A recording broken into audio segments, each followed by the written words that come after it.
Welcome everybody to In Focus here on ABC 10. I'm Trent Bailey. I'm happy to say that Melody Wagner is in studio with us. She is the Republican candidate for the 109th State Representative District. Melody, thank you for joining us. Thank you for having me, Trent. First of all, what was your big motivation for wanting to run for office? Well, if we've talked and you've heard some of it, there was a story out there. It's called Melody Wagner Nightmare, and you can search that and it'll come up. But we moved here 6 years ago, and we're involved with a fraudulent real estate purchase. And it was a adult foster care home, supposed to be state inspected, and it turned out to have an undisclosed severe mold contamination. And we actually spent 4.5 months in that house, and it was a mess. And what happened and what was involved with that.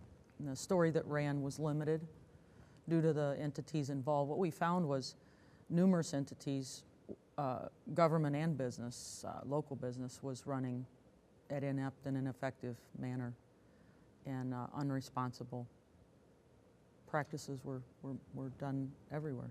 And so from there, you want to try to reform how the government oversees those sort of things? Well, not so much reform in that area there. That once I found out what happened to our own life, then I started finding out just how broken Michigan government was.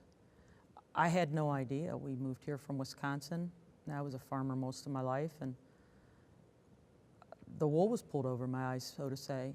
I didn't see it coming. Everything looked wonderful. And in so many areas, we would get told different things, that, well, that's just the way things are done, or people just do what they have to do. That was a common statement. There was a lot of locals told us to, while the insurance was still on the property, set a match to it and burn it like everybody else does. That was a shocker. And then some other locals would say, well, just break a water pipe and flood it so you can have a legal insurance claim, like other Upers do. And so a system that is broken so much that it encourages and actually promotes its people to fraud the system, either to get ahead or to make a living. That got me involved. And some of my friends, some of the locals are like family now. And what I'm doing, I do for them to try to get them help. So maybe I'm not understanding those are drastic measures, some of those things are, but what exactly about the government or the lack of government help or whatever in these situations is what's broken that causes people to say those things? Well, is it the government's not making sure that the inspectors are licensed? Right. There's numerous laws, and I name a couple on my webpage, and there's several that I would like to pursue.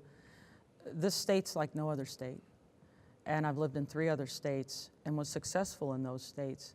So to move here and have literally the rug ripped out from under me with plans that our family had, the home inspectors do not have to be licensed. And you'd say, well, wow, why not? Well, I don't know. Why aren't they?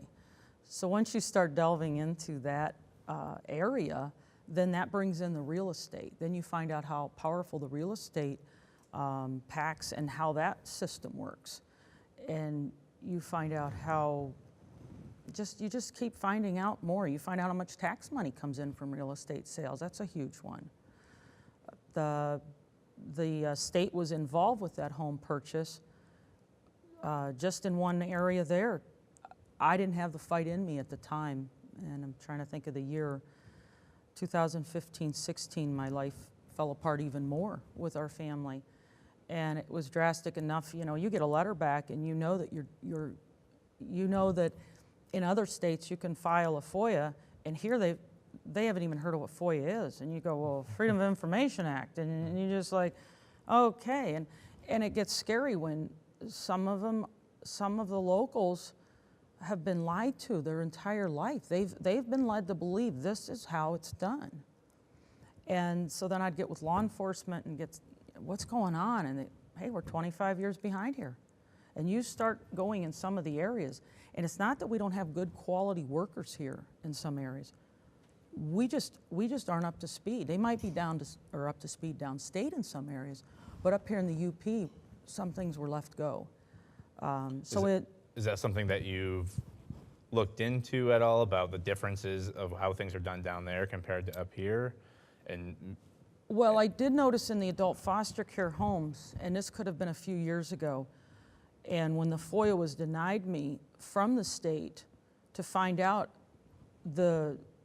what was associated with this house, there was enough done that a true investigation should have been done and never was. And the FOIA that got denied by the state, downstate, I don't think they were able to catch up with them fast enough. There were a lot of adult foster care homes being dealt with. Mm-hmm. But up here we were like it's a known fact, we're the stepchild. And until something screams loud enough up here, nothing gets done. An example, the dark store theory. It's the only place in the country it's going on. Indiana, they tried that at their legislation with this dark store, big box store, less taxes. Their legislation jumped on that and shut it down just like that. That shows you an effective legislation working. Mm-hmm. Ours, I was downstate meeting the governor of Wisconsin with our Attorney General Bill Schuette at the time at an event, and I've got the head of the Republican Party in that county. He has never even heard of the dark store.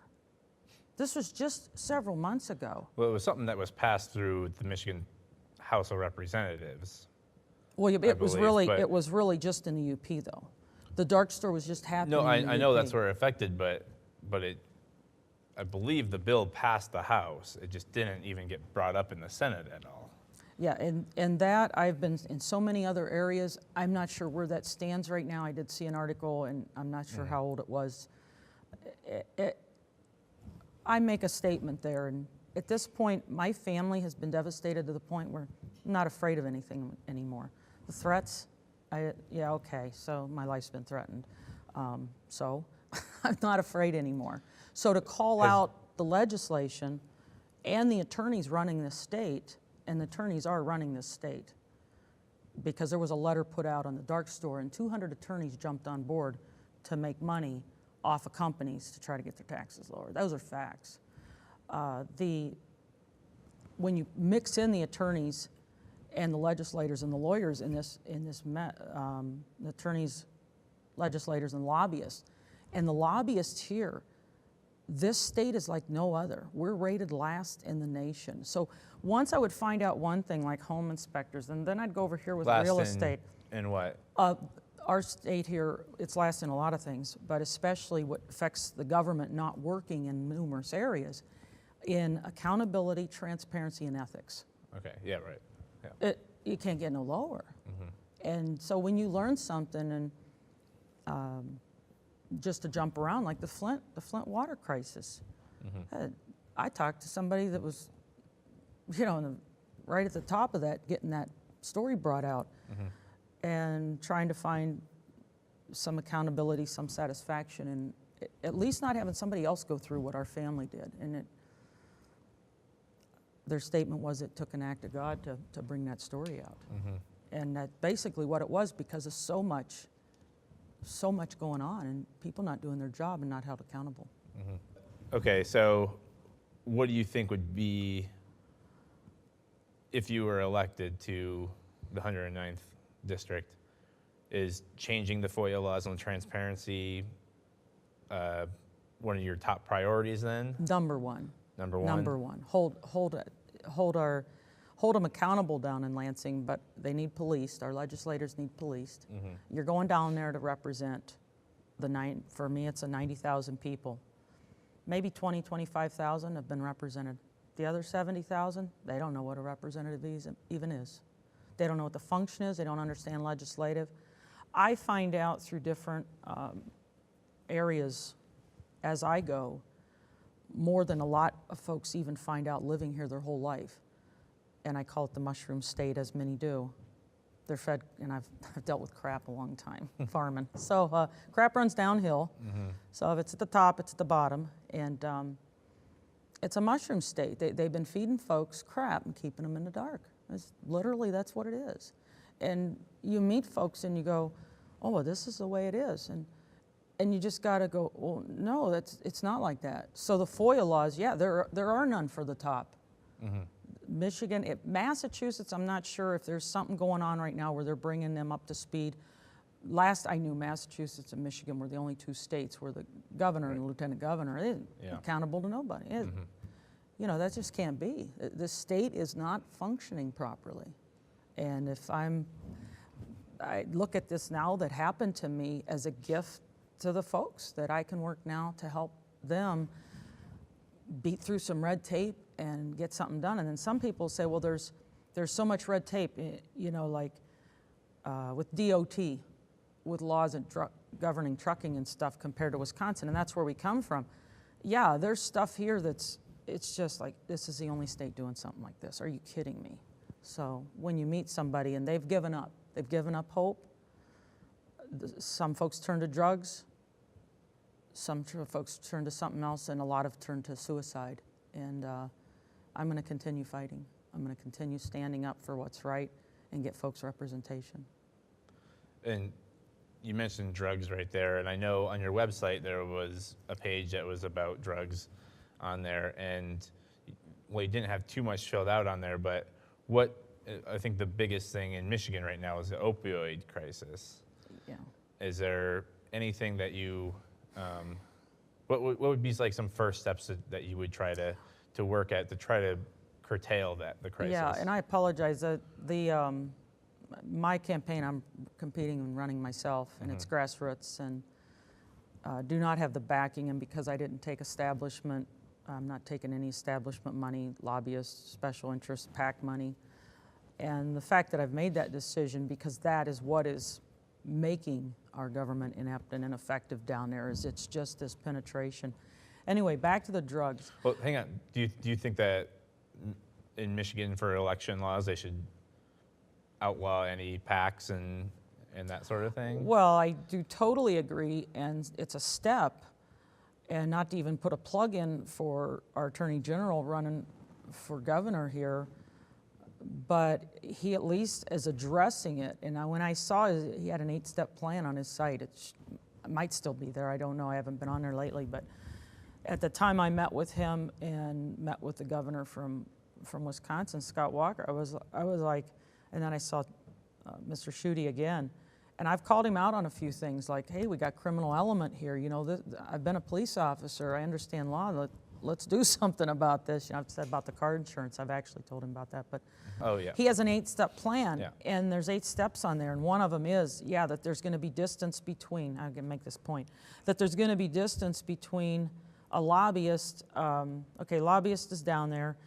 they get somebody to run for legislation, so they come down and they pass laws so the folks can make more money, and there's this mess that goes on there, but not everybody's like that. There's probably a good portion of the legislators that are good people, but a lot go down there just to pass laws, and then they're promised jobs at these lobbyist firms and stuff, different firms. Well, there's, the Attorney General has presented on his 8-step plan running for governor that would be a 5-year space between you being able to get a job after you're a legislator with the lobbyists you helped pass the law for. These are laws that should have been in effect already. There's no policing going on of the legislators. That's what I'm trying to say. So you want to make them more accountable? Yeah, they aren't, just accountable would be nice. More accountable would, let's start with just accountable. Okay. All right, back to the opioid crisis. Opioid crisis. Yeah, is there anything that if you were elected that you would start to do, because this is an area that... Yeah, well, nationally, to call it out, and for this administration to be calling it out nationally is the best thing that could happen.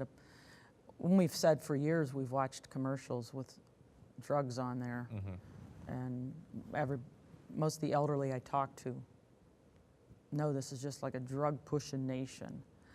I think the opioid crisis itself is a family-oriented thing. If your mom or dad took medication for pain, you're opening the cabinet and you're doing the same. Mm-hmm. Lots of folks have figured out if you eat good, exercise a lot of things can be worked through, Mm-hmm. and your body can heal properly, just on proper nutrition and proper exercise. Mm-hmm. But you can't make somebody do that. So the opioid crisis is there, and the drugs have been being passed out by what I call drug pushers, which were the drug reps in the years that come around and leave all kind of samples. And it was another way But- that the doctors became drug pushers. But what would the government's role be? What would you like the government's role to be if you were elected? What would you Now, push for? they're already passing some stuff where and there's recently a doctor got arrested with actually passing out drugs for sexual favors here locally. That's going forward. That's Mhm. going forward. The biggest thing though is on all the drugs, not just opiate. The meth that's going on brings it back into my arena of what I got into, finding out about how bad mold was in homes. When I'm being asked by people, how do I know somebody's not cooking meth in this apartment I'm renting or this home I'm going to rent? Mm-hmm. We don't know. So that goes back into my platform with air quality. But the opiates are there. The folks are used to pain relief. Folks don't want to feel pain. And there's a lot of brokenness emotionally. You're addicted, you're addicted. Addicted to cigarettes, addicted to alcohol. There's people addicted to food. With obesity. Right. Do you think that with Proposal 1's on the ballot in November, do you think marijuana, whether it be medical or recreational, is a better alternative than the opioids, or no? Boy, you're going to take me there, huh? Well, it's What was the question? What was the question again? Do you think that marijuana, because on Proposal 1 it's on the ballot in Mm-hmm. November, do you think that's a better alternative for opioids, for especially like treating pain? Do you think it's, whether it be medicinal or recreational, do you think that's a better option, that going that route for the state? I think in the manner of the question and the way you asked it, I may spin the answer a little bit here to try to understand how you're saying it and you're bringing up another drug to take the place of a drug. And I'm going to give you an example of just something that happened to me Well, they're not the recently. same kind of drugs, though. Well, I know, but the public isn't educated. Okay. The public is uneducated on, and being a police officer before, and knowing where law enforcement stands, most of law enforcement stands. Mm-hmm. THC levels today, it's not your daddy's marijuana out there, or mama's. It's stronger, and we can't control it. And most folks don't understand, we already have the medical part of marijuana passed in 2008.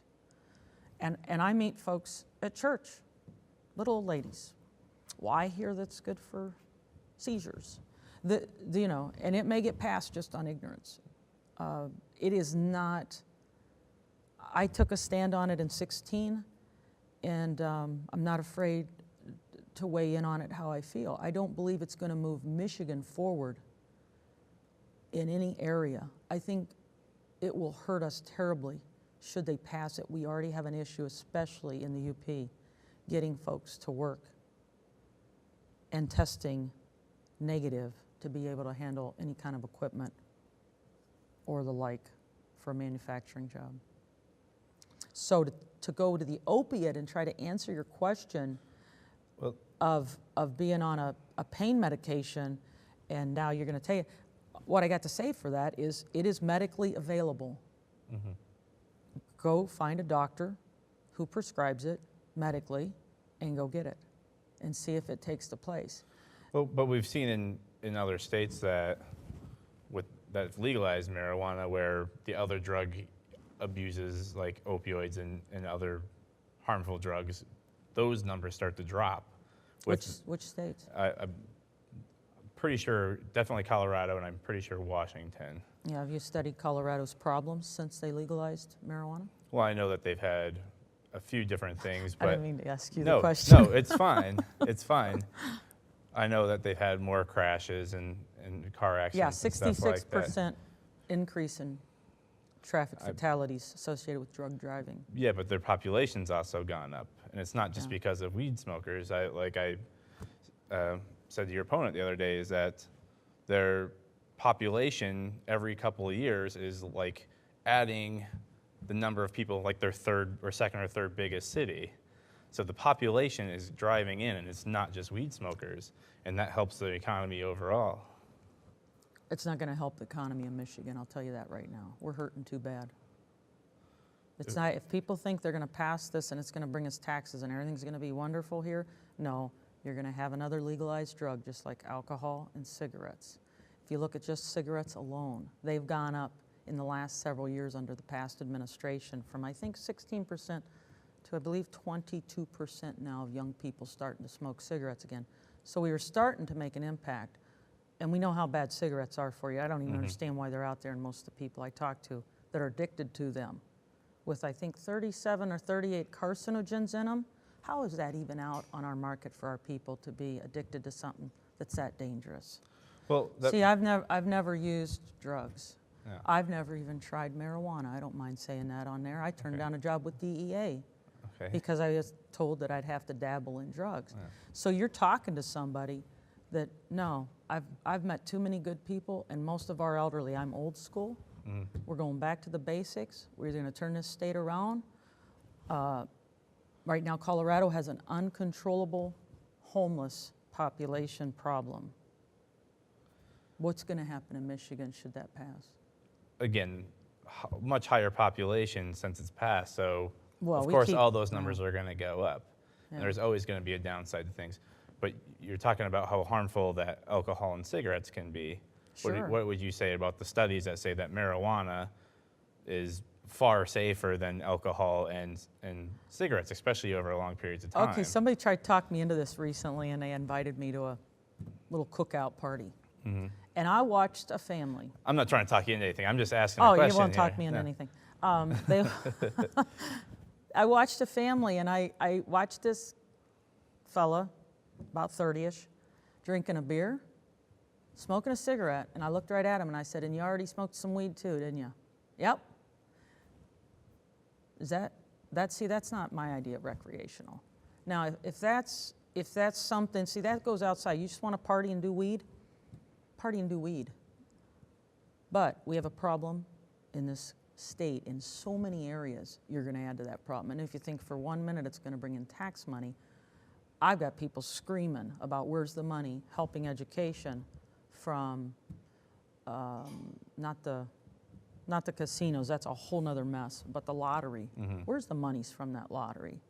And what have you done? We're nearing the top right now in gambling addiction in Michigan too. We've got some really dire straits around here, and we don't deal with it. Just take on another fix. Yeah, I don't know how the lottery's set up or what they're. Yeah, what I haven't gone that way. Yeah, I haven't looked into that either, Trent. But we can see in Colorado and California and Washington that there are taxes that are very easily seen that have come in from the marijuana I'd have somebody have to show me that how it's improved the state at all and how it's brought any money in and made it a better state. We're not going to become a better nation or a better state because of it. We're not becoming a better nation because of it, because of the THC levels are not controllable.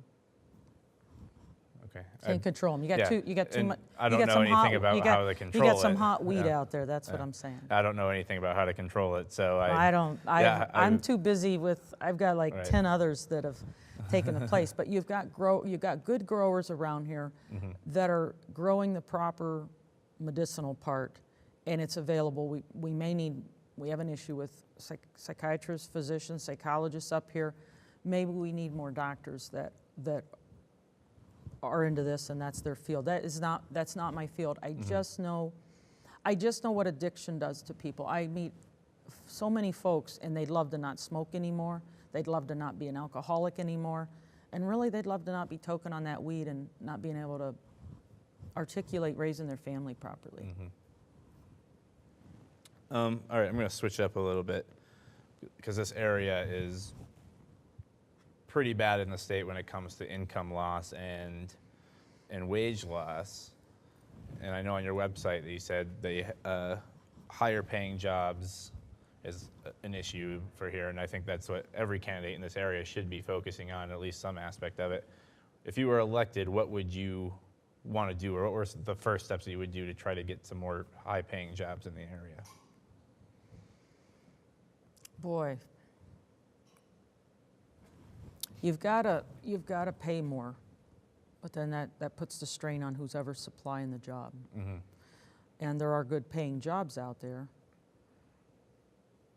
And as far as not being enough of the good paying jobs, it usually goes to somebody that knows somebody, which goes into a nepotistic type system, which is everywhere. So, okay, you know, there are 10 jobs available at the mine or something. Well, you know who's going to get them? So-and-so's family member, so-and-so's there. So if you don't know somebody or you don't get in, then you're left. We've got enough companies right now, and I'm talking to enough folks out there. There's good jobs out there. We got a problem with people wanting to work. So how I continue to hear, I'm not sure. If we're wanting to go to college for 4 years, come out and have a $100,000 job in the UP, it's probably not going to happen. Now, if you want to go to college 4 years, which isn't for everybody, most people don't even need to go to college. They may want to be a plumber or a farmer, go to trade school, go for a year or whatever, go to your trucking school. We need truckers all the time. And they're good paying jobs, but most of these trade jobs are working jobs. We've actually, and I call it the new culture, and I associate the cell phone with it. We've taught a generation you don't have to physically work to get ahead. That you can sit on your butt, do whatever, press a couple buttons, smoke weed and be fine. Your life's going to be happy. And it's not like that. You know, I personally, like I said, I'm old school.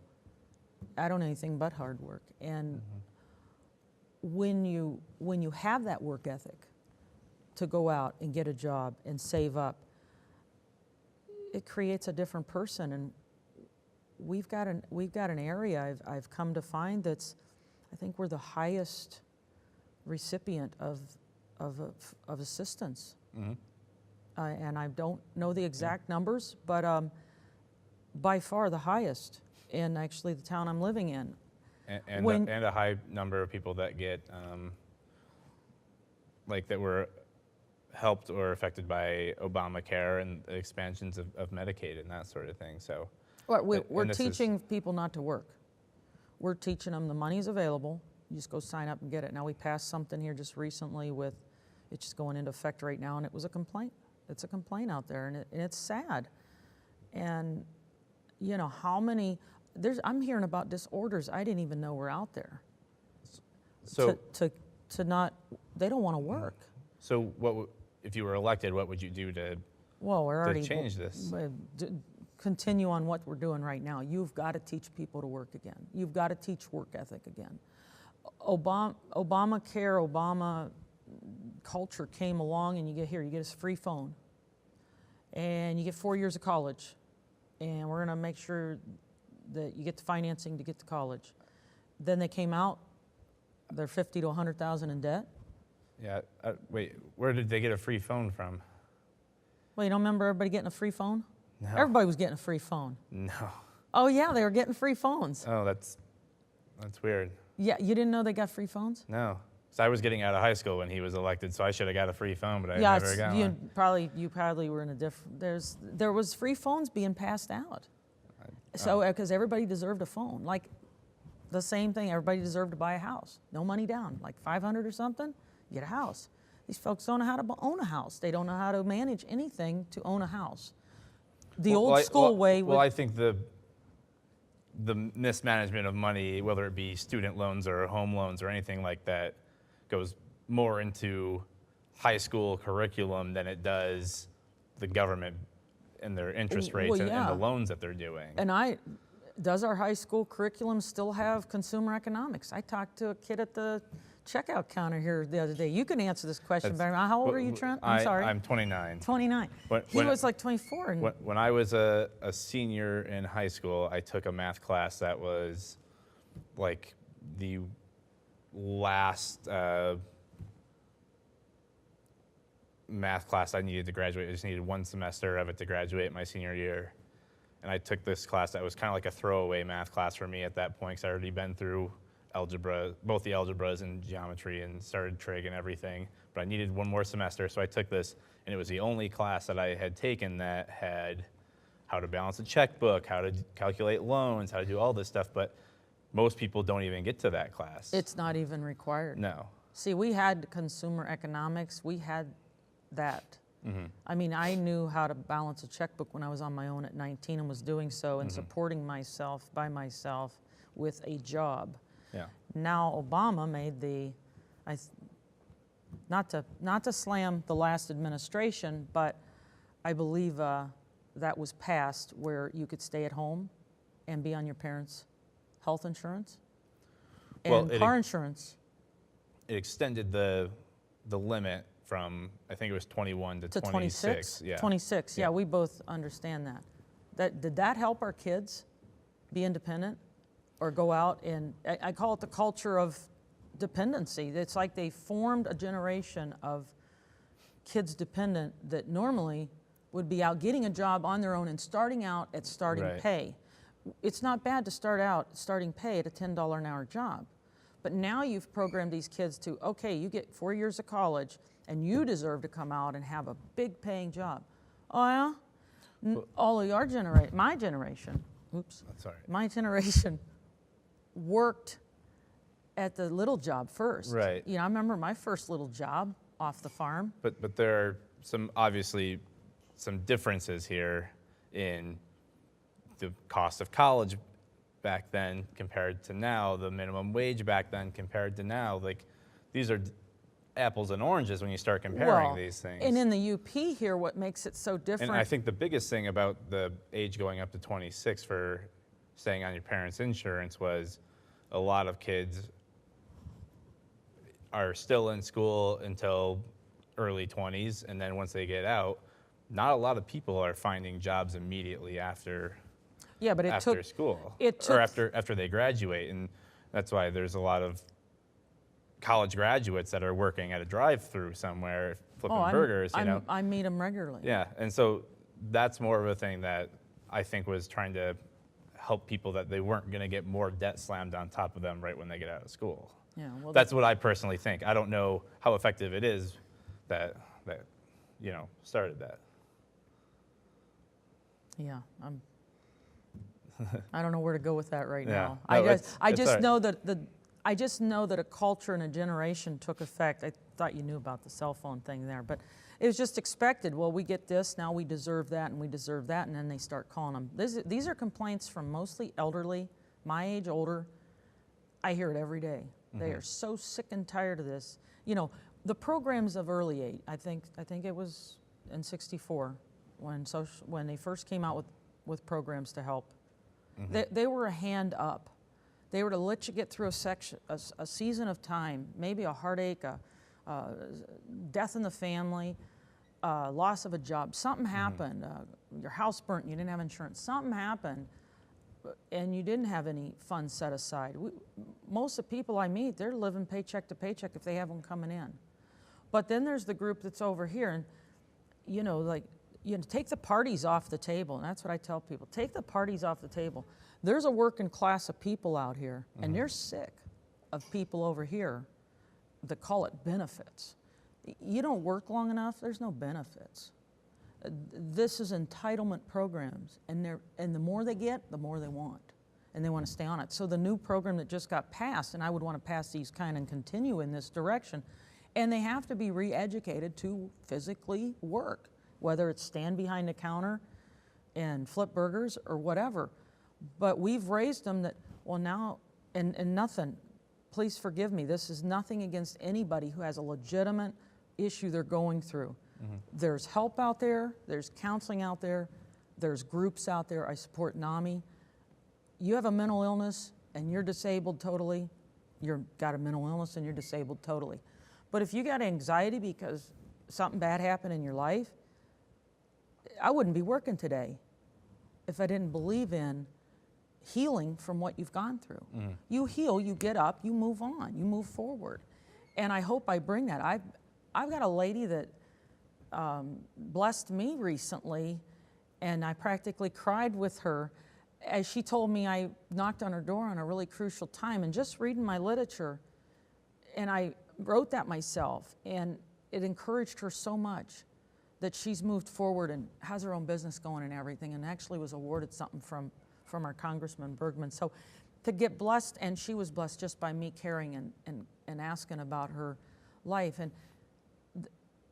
But now we've got disorders, and you can get benefits, which are really entitlement programs, and they're really welfare, SSI, SSDI, whatever they are.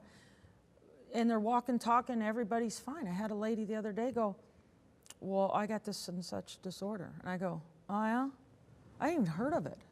Well, what is it? Well, I can't be around people. You know, and you roll your eyes a little bit going, are you kidding me? Are you kidding me? Because the working people over here that are carrying this country, carrying this state, they're screaming. My neighbors out here, they're screaming. They're down at BioLife giving plasma to make ends meet. They're sick and tired. Forget if they're Democrat, Republican, Independent, Patriot, Constitutionalist. Well, there's so many of them I can't keep track. They're sick and tired of it. They're sick and tired. They don't care who does it. They don't care what party you're with, who you are. Stand up. We got to teach people to work again. Because an administration comes through and says, oh, wait a minute. This is the way, you know, there's a great healthy program out there right now with the schools. It's in some of the local schools. I just was looking at it. Not only does it concentrate on eating right, eating good food, it concentrates on not sitting in front of the screen, not playing video games, exercising, like gym class. I'm shocked at some of the classes they've taken out of school, like you were saying that one there. You know, these kids are behind the counter. And I talked to that one kid, and he's like, I don't even know how to, you know, we don't even get taught how to balance a checkbook or count change. They don't count change. They're programmed on the cell phone, and this is their life. And we've got to retrain. Vocational's huge. Do you think that the state should, so you do think that the state should be taking a more proactive role in that retraining? Oh, proactive is in making sure if these schools are running on these pilot programs and it's not in every school and it's working, it needs to go to every school. We've got to turn this state around. We've got to try something new. Not everybody lives in Marquette, is married, wonderful life, everything's wonderful, you own your home. Not everybody lives this life that the rest of the 70,000 people in this district are. A lot of people are struggling. I'm just saying the state may need to get involved more, like they did with 67,000 letters went out to tell people that if you're on food stamps, you're going to do 20 hours of work. I think 57,000 of them got sent to the UP. I'm not sure, but that was a big complaint. They want me to do 20 hours to get my food stamp. Oh yeah? People are sick of this stuff. You know, if you're a working, able-bodied person, you got to work to. I thought it went out to the. Was it Colbeck that wrote well, it? It had to have come up here because I got people complaining about it, and they're able-bodied. This 25 to 35-year-old group that's.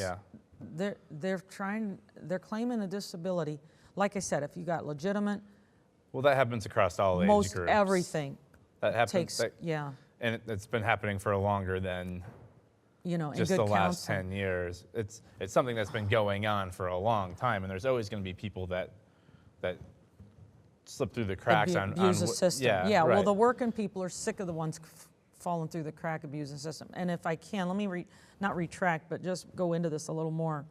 When I say that, and not to sound harsh, that you can get counseling and just move forward. Some is more extreme. Some takes a lot more, and some maybe your mind won't recover from.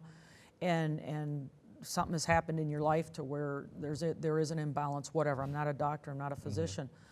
But it makes it so much harder in the UP. And I was down in Lansing this spring for a school, and somebody made a joke about, oh, I hear the electric's high up there. Now, give me a break. High, it is the highest in the intercontinental U.S. The UP customers, the upper the UPCO people, the UPCO company, Upper Peninsula Power Company. For a minute there, my mind just... Anyway, those folks are hurting. They're hurting. And if anybody hears this, and I haven't made the phone call yet, but even I get it. You know, it's just, you get a bill. I don't know why they do this. Why does UPCO estimate? This is a question I get asked a lot. Why do they estimate a bill way, way, way, way higher than it would be? So you got these folks that got whatever going on in their home, several, I don't know, a couple freezers, a refrigerator, electric heat, whatever, electric stove, electric hot water heater, and they get a $400 bill. Well, the next month, they may only get a $200 bill. So in this one case, this one person had like a $700 bill or something because they do these estimates. And so that's confusion. I don't know why. I got a bill and, you know, one month it's $12 and the next month it's $65 because their estimates are way off. If I only had this much this month, it's not going to be triple the next month. So that's a big complaint. But downstate doesn't understand, and it ties in with the jobs. If folks making more up here was the answer, I would agree with that. But in simple economics, you spend less. So why don't we spend less on electric? Why is electric so high up here?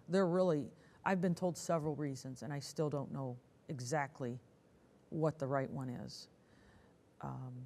And then the car insurance is twice the national average. So up here, Michigan is the most expensive place to own and operate a vehicle by far.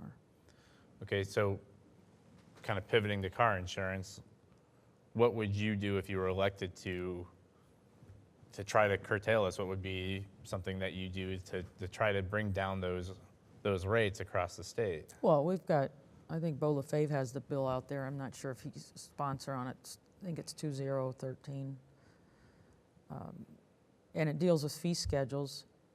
And car insurance became one of my biggest things because I understood how bad it was coming from Wisconsin. Right, especially coming from and somewhere coming from else, Ohio before that. Ohio, Wisconsin are like two of our lowest states in the nation. And they're our neighbors. And there's a lot of folks from Michigan that I know of, and it's how they get by. They're still writing an address. Oh, I love it here. Have you got our car insurance? No. They don't even know. It's not like, how would you know you're going to go somewhere and it's like this? So, oh, it's our no-fault insurance. Just to educate the folks that may not know, 16 states have no-fault insurance. Ours is the only one with an unlimited personal injury protection. It's a medical policy within a car policy. So I don't know why we didn't get passed already that seniors are opt out of that, because most seniors have Medicare or a pension or something going on there. Right. They should have every opportunity. That just infuriates me that we're hurting our seniors like that. And that should make everybody angry enough to find out what's going on down there in that Lansing, what is going on. So I delved into it quite a bit, and I call it out pretty bad there or call it out pretty much on my information.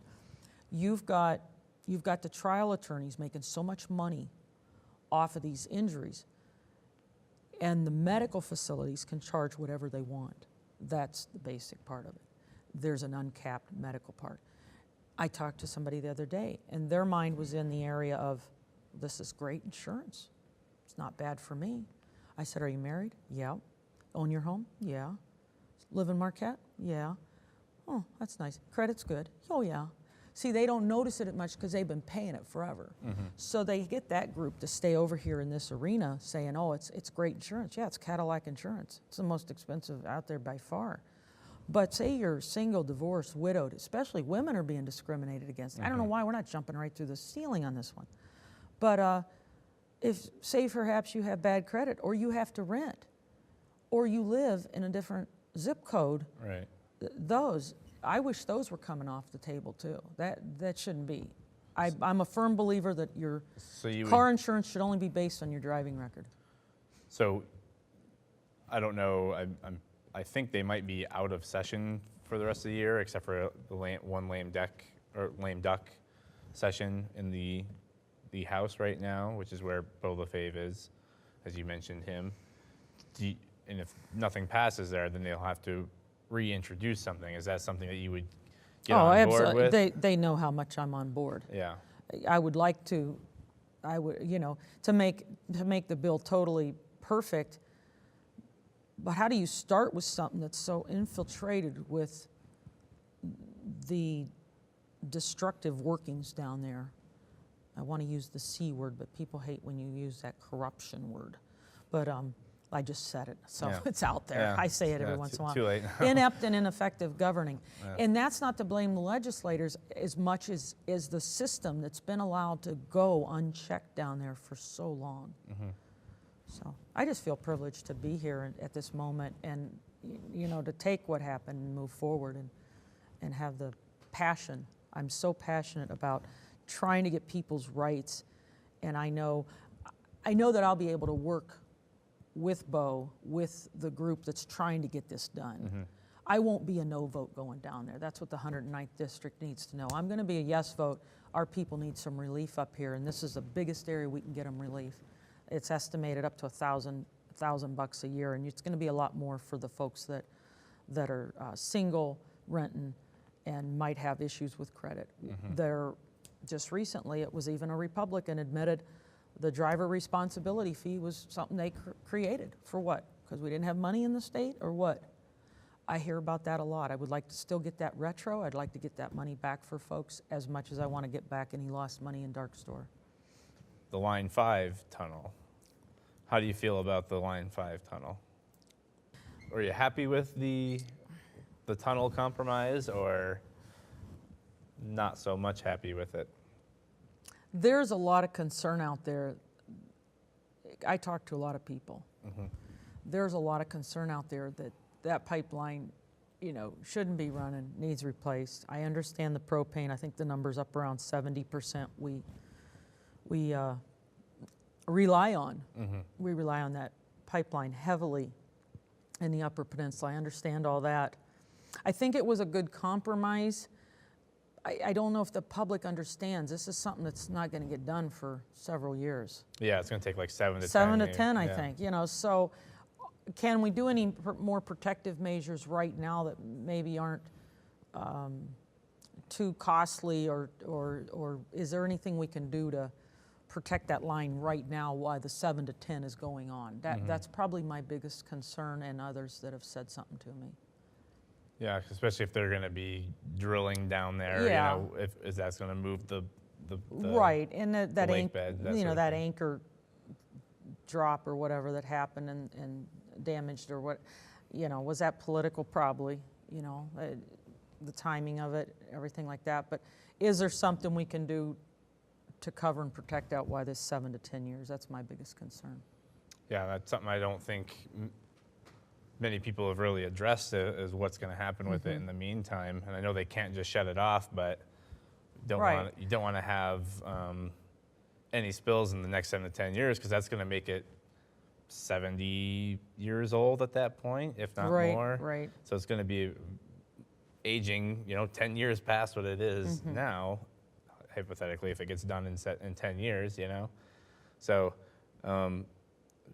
would you, if you were elected, would you try to enact some more protections for it during the construction phase, which they still haven't even ironed out all the details on? Yeah, I would definitely. And I would make sure we've exhausted every area and every option, other fixes that might be out there. Somebody asked me, well, why don't they run it above the, why don't they run it above the lake? Run it offset from the big bridge or something like that. Have we looked at every option is my concern too. All right. I wanted to talk about something really quick, and this is something that I only saw on your webpage and not anyone else's. And it's 4-H, which was something that I know that you had quoted. I think it might be right on your front page or on the About You page, but it's something that I was a part of growing up for a long time. And the funding in the state has really gone out, and these are kind of programs that help teach leadership skills and responsibility to kids. Would there be something that you would plan or hope to do if you were elected to kind of restore some of the funding to that? Right. This is one of my top youth issues or programs that I support and back totally. And when I found out in the Upper Peninsula, the loss of farms that we've had, the loss of agriculture, of course I'd like to get that back, also saw, and 4-H just isn't agriculture. I don't know if you were in 4-H with agriculture. I was in with, I was horse equine. I was state champion, 7 years, loved it, teaches leadership, president, served every office that you possibly could, and then a couple maybe, you know. Teaches great responsibility. I've kidded around and I've said to some people that, you know, some of the 4-H meetings are run better than some of the meetings I've been seeing around town, you know, or kidding around with people. But yeah, we were taught responsibility and proper ethics. You still remember your pledge? Head to clear thinking, heart to greater loyalty, hands to larger service, and health to better living for our club, our community, our country, and our world. And that it would have taken me a little while, but I would have got that's to it. That's okay. It's gotten me through a lot of areas, and some would say, well, you know, as far as what's happened to our family, you know, you have to make in your mind a decision to just move forward. You have to cut, some call it cutting your losses, and move forward. But with the 4-H program, you know, we had it back then, and here in Michigan, it's a #1 youth organization. And up here in the UP, we're struggling with it. And when I found out counties like, I believe, Schoolcraft, when I met them in 16, we were working on a grant budget. And then this year, I go over there, and Luce doesn't even have a program at the fair. I think Luce is in with one of the other counties over there, not one of mine, Mackinac, Chippewa, one of those up there, and they didn't even have any animals. The only animals coming to the one fair, I might have mistook that with the Luce, but Alger has some 4-H, but they're not having an active 4-H sale yet.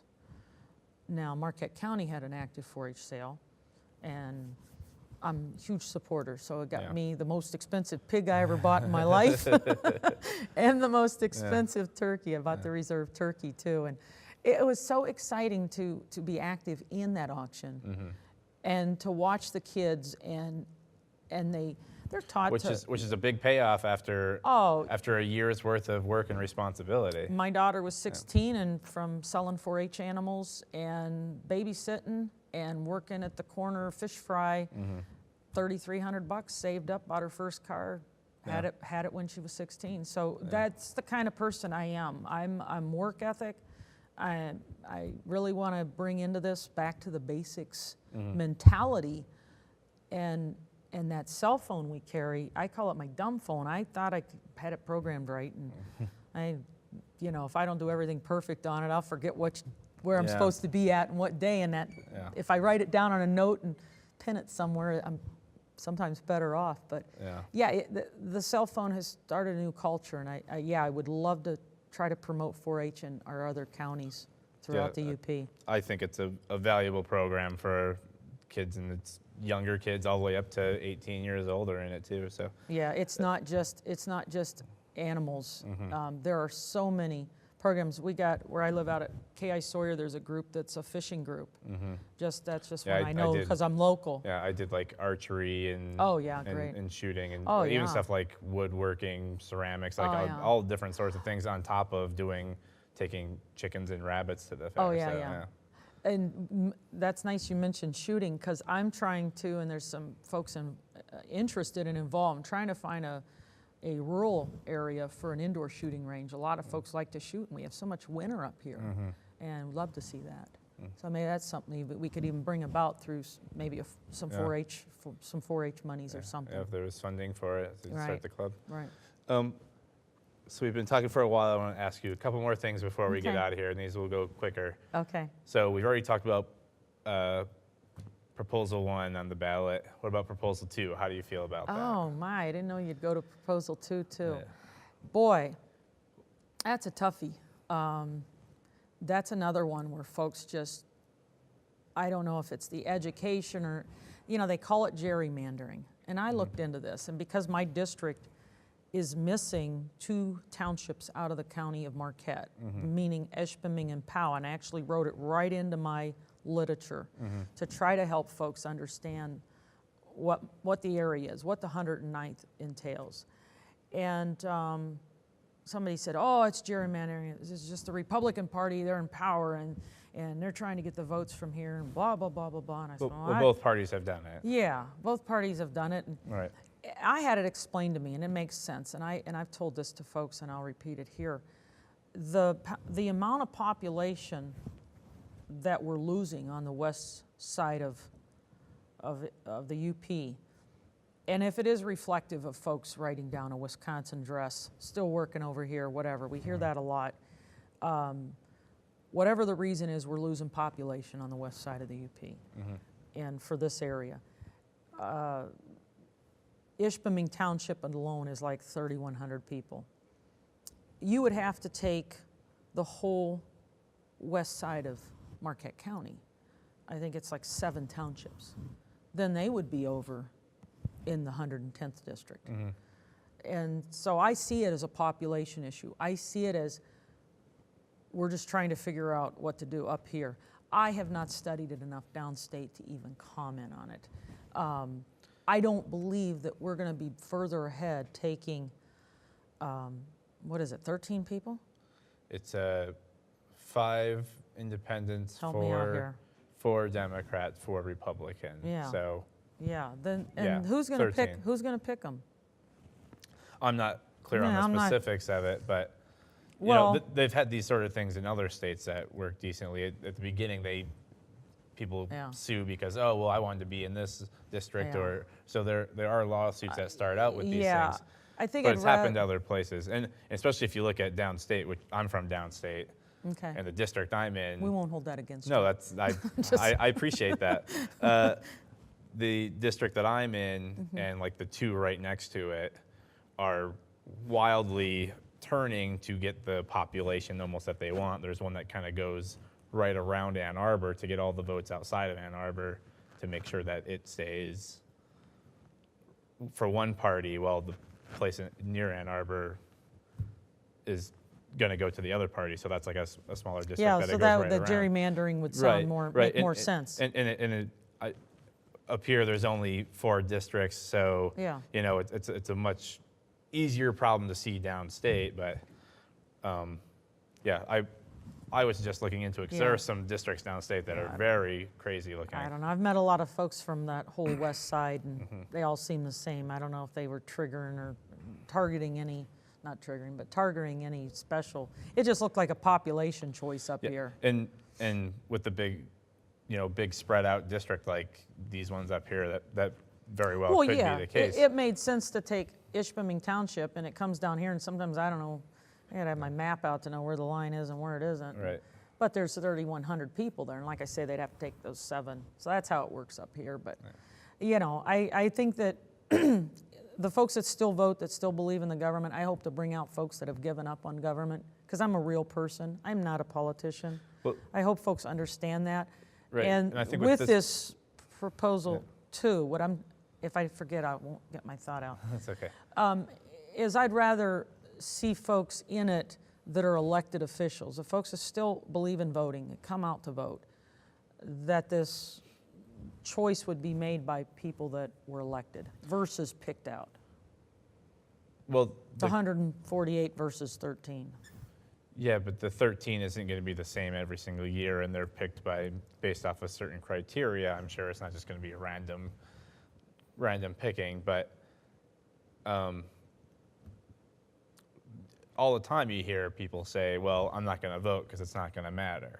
Right. And I know especially in downstate where these gerrymandered districts are, that are very clearly gerrymandered, and were before with Democrats and now are with Republicans, and both parties are guilty of doing this. If there's someone that is Republican that's in a highly Democratic district, they know their vote's not going to mean anything. So don't you think that Proposal 2, where if the lines get redrawn to where there's not a safe seat anymore. I think there's a different way to handle it.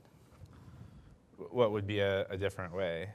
Deal with legislation not being allowed to do what they're doing, and maybe have an actual, just like we have our agricultural committee and every other committee, have a committee down there that's not doing it this way. Okay. Where both parties are involved, where it's not one party's allowed to do it. To me, it's a common sense thing. Yeah. Make them change the Constitution so make some of the legislators get together and go down there and do it, and they shouldn't be allowed with whatever party's in control. That's just common sense. Well, I think we've talked for quite a while, so I want to thank you for coming by. Thank you, Trent. Yeah, it was a good conversation. And thank you for watching In Focus. You can watch the whole episode at abc10up.com/infocus.